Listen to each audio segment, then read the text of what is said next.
Remove windshield molding.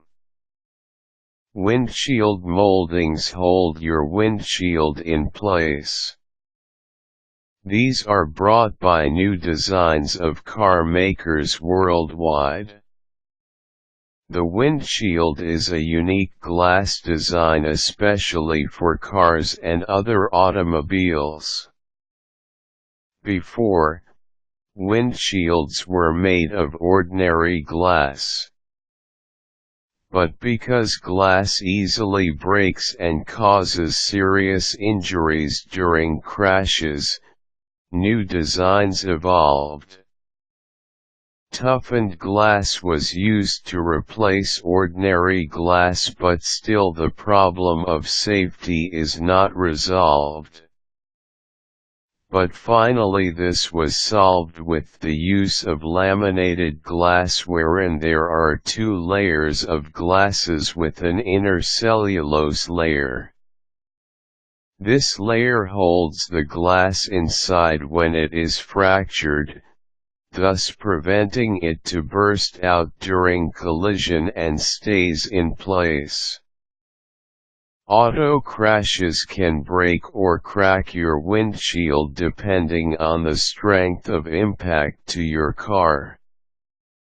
Though break or crack, this still poses a threat to the driver because it hinders visibility during driving and may spread over time. With this, you should replace your cracked or broken windshield immediately. But before you can remove your windshield, you should know how to remove the molding that holds your windshield to your car. Windshield molding holds the windshield and keeps it in place.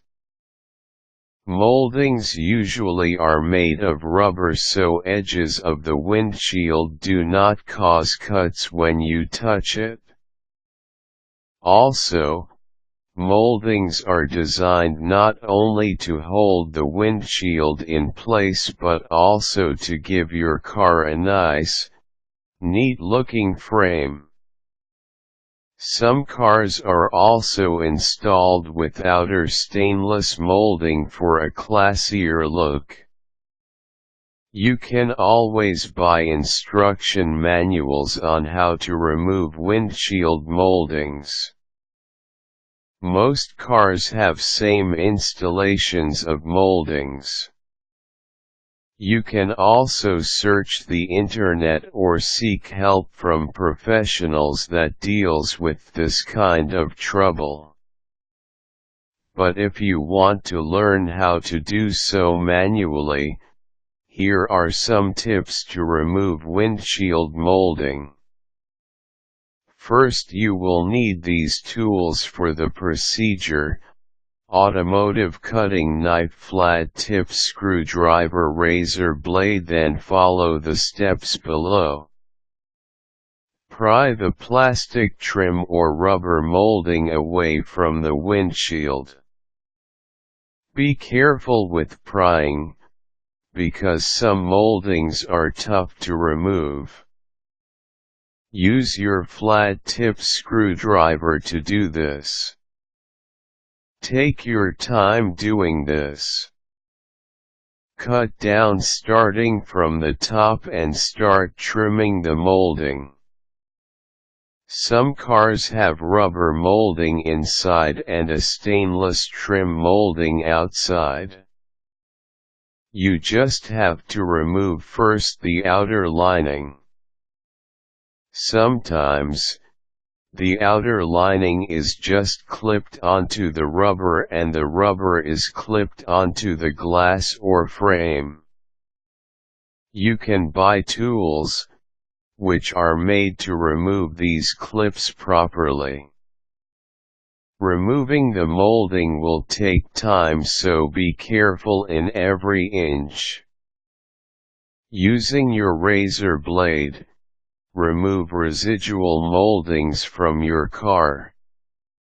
Take time on this one also, because the rubber molding can be tough too.